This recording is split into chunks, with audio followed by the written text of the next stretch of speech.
Welcome to Monograph Matters.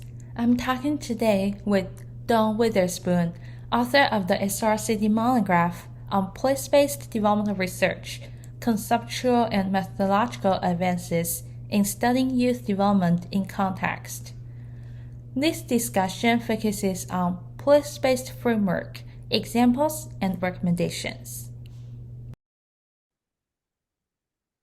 Don, what is a cultural developmental place-based framework?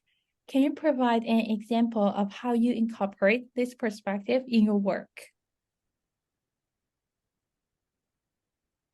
Great question. A cultural developmental place-based framework is one that integrates residential neighborhood and activity space frameworks with cultural developmental perspectives to understand youth development or development across the lifespan.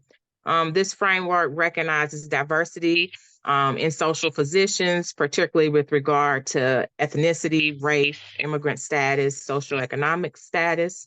The framework considers where and when people perform their daily activities, as well as the experiences and exposures inherent in these daily routines to characterize contextual and environmental influences on development, where we combine both developmental settings specific, such as like residential neighborhood or school setting, with activity space scholarship. Also, this framework acknowledges and explores how membership in one's group and the cultural experiences associated with that group impacts development. And so that's an important aspect of this cultural development place-based research and perspective, because as Rebecca said earlier, some of the work in this area you might characterize as colorblind. And we felt that it was very important to consider culture in one's social position and social stratification within nations and how that impacts development. So if you put it all together, the cultural developmental place-based framework we aim to put forward in the monograph really clearly situates development within context, meaning place, namely residential neighborhood and activity space, as well as culture, right? One's social position and its associated attributes, stressors, and assets, which are all equally important. Further, we think this framework acknowledges the importance of time. So really thinking about continuity and discontinuity, change and stability, and understanding development and understanding place itself. Because many times in the work that focuses on place, whether it's residential neighborhood or activity space, we might consider these settings as static, but we want to think about time and change within these settings and how change in these settings can impact development. So that's what a cultural development place-based framework is. In my own work, in our lab, the Context and Development Lab, that's the approach that we take. We examine how place, measured as both one's residential neighborhood, where they live, and then where they spend their time, their activity spaces, impact parenting and youth outcomes of diverse families, primarily African American and Latinx families. We examine the intersection of place and race and how it contributes to disparities, but also how place impacts identity, particularly ethnic racial identity and ethnic racial socialization. In this work, we examine important developmental processes and parental practices to understand how one's context, surroundings, and exposures may shape them. For example, similar to the work conducted by Aaron Winkler, who's also a place dev collaborator and co-author on this monograph, we explore how characteristics of residential neighborhoods, both the structure of them, like level of poverty, racial, ethnic composition, as well as the social processes within them, for example, cohesion and trust, impact the beliefs parents have about what they should communicate to their youth about race, as well as what they actually communicate to their youth about race. Also, in new and exciting work, we explore how the daily experiences of and exposure to places and people impact Black families' functioning, parenting, and youth academic, behavioral, emotional, and health outcomes. We do this by capturing experiences in vivo among dyads, so that's the caregiver and the adolescent, to consider how shared activities, shared time, and shared space across multiple settings impact use outcomes. So that's an example of really trying to take a cultural developmental place-based perspective, one that's not colorblind, one that considers context seriously and culture equally important. Don, what recommendations do you have for scholars interested in taking a place-based perspective to understand child development?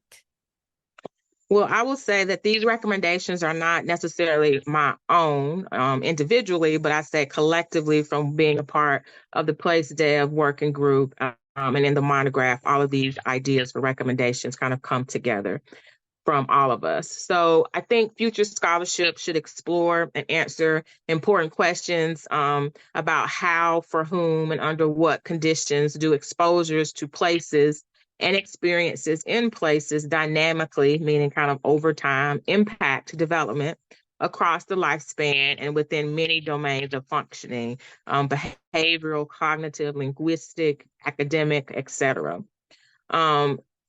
Future work should consider both one's residential neighborhood and activity space. Those are the daily places and activities and routine locations that individuals inhabit. And in doing this, allow for and measure the heterogeneity of one's experience and location. I think future work and scholars should consider the places both with regard to structure, so kind of social demographic characteristics, maybe at a population level that you might think of from sociology, as well as the social processes inherent in them, the social relationships. Also thinking about individual differences and experiences, right? As we are psychologists, and those things are also important to us.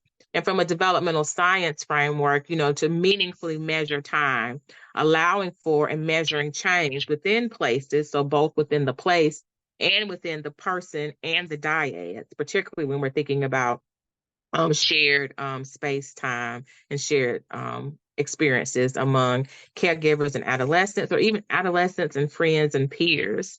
I think that could be an exciting way forward in kind of the shared space time aspect of this work, is to move beyond the family unit and also consider peer relationships. To also measure exposures at different levels. We have a whole chapter of thinking about levels and the different ways in which you can measure and interrogate place with regard to level and how it matters for development.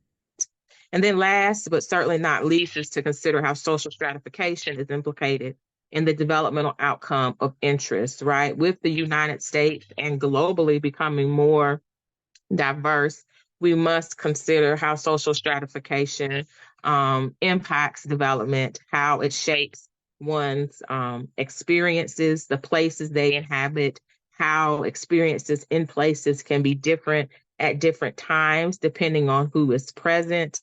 Also thinking about the different settings across the lifespan that individuals may encounter and the experiences that they have.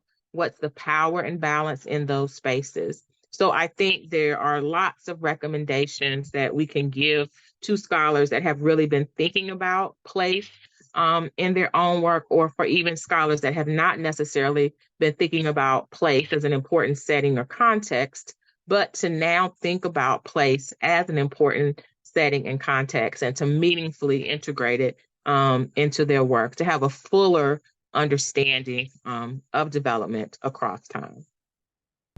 Read more about this topic in the monograph issue, Place-Based Developmental Research, Conceptual and Methodological Advances in Studying Youth Development in Context, by Witherspoon, White, Bámaca, et al. If you like this video, consider watching our Monograph Matters playlist. For additional resources related to this and other issues of the monographs of the Society for Research in Child Development, please visit monographmatters.srcd.org.